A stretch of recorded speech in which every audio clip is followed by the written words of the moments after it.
വിചിത്രമായ ഒരു കാര്യം അറിയാമോ? നമ്മുടെ ജീവിതത്തിലെ ചില ആളുകളോട് ഒരു ദിവസം അവസാനമായി നമ്മൾ സംസാരിക്കും. പക്ഷേ അത് അവസാനത്തെ സംഭാഷണമാണെന്ന് അപ്പോൾ നമ്മൾ അറിയില്ല. ഒരു യുവാവ് ഒരു ദിവസം തൻ്റെ പഴയ വാട്സപ്പ് ചാറ്റ് തുറന്നു. ഒരു കാലത്ത് ദിവസവും മെസ്സേജ് അയച്ചിരുന്ന ഒരാളുടെ chat. Good morning, good night, പിന്നെ എന്തെല്ലാണ്ടടാ സോള, വാ, എവിടെ നീ? ചെറിയ തമാശകൾ, വലിയ സ്വപ്നങ്ങൾ, അങ്ങനെ എല്ലാം അവിടെ ഉണ്ടായിരുന്നു. അവൻ പതുക്കെ സ്ക്രോൾ ചെയ്ത് താഴേക്ക് പോയി. ഒടുവിൽ അവസാനത്തെ മെസ്സേജിലെത്തി.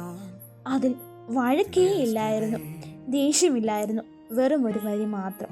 ശരി, പിന്നെ സംസാരിക്കാടാ. പക്ഷേ ആ പിന്നെ ഒരിക്കലും വന്നില്ല. ജീവിതം രണ്ടുപേരെയും ഓരോ വഴിക്ക് കൊണ്ടുപോയി. ആരും ബന്ധം അവസാനിപ്പിച്ചില്ല, ആരും ഗുഡ് ബൈ പറഞ്ഞില്ല. പക്ഷെ സംസാരിക്കാതെ പോയ ദിവസങ്ങൾ മാസങ്ങളായി മാറി, വർഷങ്ങളായി മാറി. അപ്പോൾ അവന് മനസ്സിലായി, ചില ആളുകൾ നമ്മുടെ ജീവിതത്തിൽ നിന്ന് പോകുന്നത് ഒരു വലിയ വഴക്കിലൂടെയല്ല, ഒരു ചെറിയ നിശബ്ദതയിലൂടെയാണ്. അതുകൊണ്ട് ഇപ്പോൾ നിങ്ങളുടെ മനസ്സിൽ വന്ന ആ ഒരാൾ ഇപ്പോഴും ഉണ്ടെങ്കിൽ ഒരുപക്ഷെ ഒരു ഹായ് അയക്കാൻ ഇന്നാണ് ശരിയായ ദിവസം. Please kindly send a hi to them. Please send a hi.